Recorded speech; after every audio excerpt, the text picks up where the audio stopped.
Hello again, everybody, and welcome to another edition of the Rural Report. I am your rural to the IC, and no notes today. I started taking notes the second that I sat down.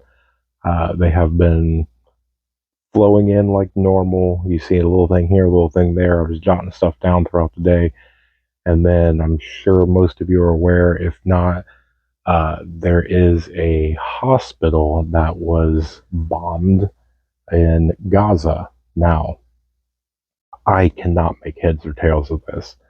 Uh, I have an opinion forming, but it's too early for me to concrete say it. Um, both sides are adamantly blaming each other. There's a ton of people that this has sparked a huge outrage from. There is people that world leaders and various countries and factions, groups, organizations, excuse me, that has come out and point blank blamed one side or the other. There's video that people are putting out that here's proof, and it come out that those are a year old or a couple year old videos. It's one of those ones. Right now, we are definitely in a information warfare. You have to remember during things like this is those times that they want, the people out there want a narrative. They want a division. They want you to act and respond to what's going on with emotion. Now is the perfect time to take a step back and look at everything, let everything unfold. Usually, I have at least a 48-hour rule. When something like this happens, I step back and just take notes over the next couple of days and let things keep coming and keep coming. There's a bunch of great people online that do the due diligence and will dig, and they will uncover the truth. Mainstream media will not, or most likely will not. I won't say will not. Most likely will not. Um, this might be another one that just you're going to have to make a decision for yourself, and it's going to be tough. I know there's a bunch of bias out there. It's one of those ones where you've got to be team this or team this, and if you're not with me, then you're against me, and it's one of those ones. You've got to take a step back and you got to look for yourself. Now, I was reading, and when this kind of came out, that there was a bunch of people behind closed doors that was getting a lot of this worked out, that hostages were going to be released very soon. They were working out agreements. There was a lot of, conditions and a lot of little details and things like that, but it looked good. Is that true? I don't know. But with all the facts and the names and different things and the way that it all coordinated, if it's false, somebody put a lot of time and effort very quickly to put that story together, which kind of leads me to it has some, it's at least plausible. Now that this happened, the hospital incident, I have seen anywhere from 400 to 1,000 plus dead.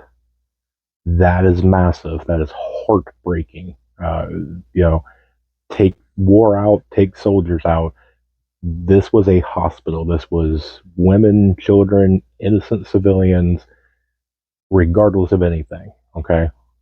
Now, you have to look at a lot. There's a lot at play right now. There's a lot happening very quickly. People are canceling meetings. There's a lot of protests. There's a lot of riots. It's all over.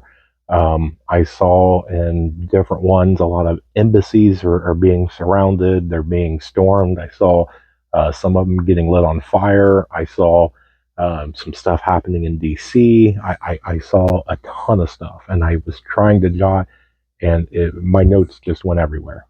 So I'm just going to put out a very, very quick thing to let you know I'm on top of this. I'm trying my best, but right now, with the limited amount that I've got, the limited amount of time and resources, and I've got one device basically to kind of do all this.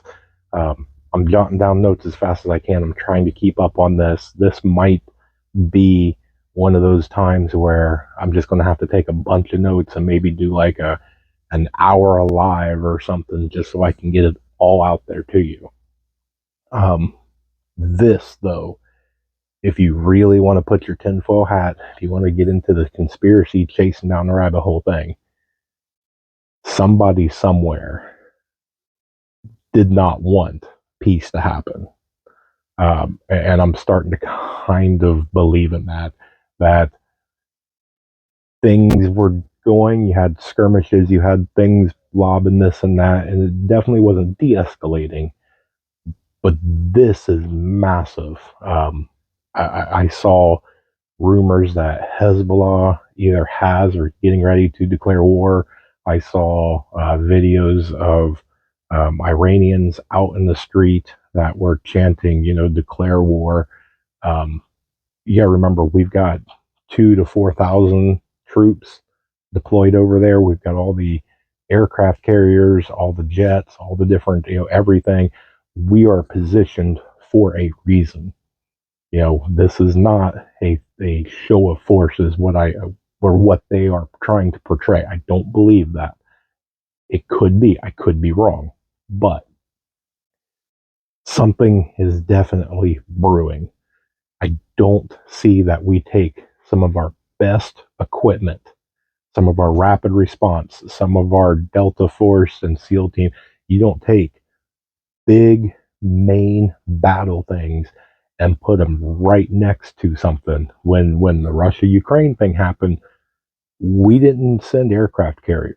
We didn't send, all these elite forces and strategic bombers and stuff. We sent some reconnaissance. We sent some other things, some drones. We kind of pestered and did some stuff. We did all this time. Something is different. Okay. So, cause for panic? No. This is not a time to run around. This is not a time, in my opinion, to, close the doors, batten down the hatches, circle the wagons. This is not that time. This is definitely getting closer. This is that whole time of you need to take this a little bit more serious than what you have been. You need to have more situational awareness. You need to have more OPSEC. You need to have your communications down. You need to make sure your stuff is stocked up and prepped up. You need to make sure you have a plan. You need to make sure you have communications. You need to talk to your group, your family, your loved ones, your MAG, your tribe, whoever, you have for a SHTF event, the situation, whatever it is. Something is definitely looming. Okay, this isn't clickbait. I'm not trying to scare anybody. I'm just saying now's the time to start really prepping up and taking it serious. So I will do my best to try and get all this out. I know that I have a lot more people that's subscribed, a lot more people that's following. I'm getting a lot of feedback from you guys. It's turning out to be something more than I ever thought it would be. If this is your first time, watching, welcome. Thank you. This is the reason why I do it is for the viewers and the feedback and all that. If I can help just one person get prepared, it's all worth it to me. If I can just have that one subscriber actually listen to me and go, hey, you know what? I need to prepare. It's all worth it. It's all I wanted. So. But we are growing exponentially, and I thank you guys for that. Bottom of my heart, doing it for you guys. Not monetized. I'm not out here shilling. I'm not trying to sell anything. This is what it is. So I said I was going to keep it short. I think we're around the 10-minute mark. So that's definitely not short. I need to quit saying I want to keep it short because it goes longer. So with that, remember, guys, I will do my best. More information to come. Remain united. We're all prepping in this together.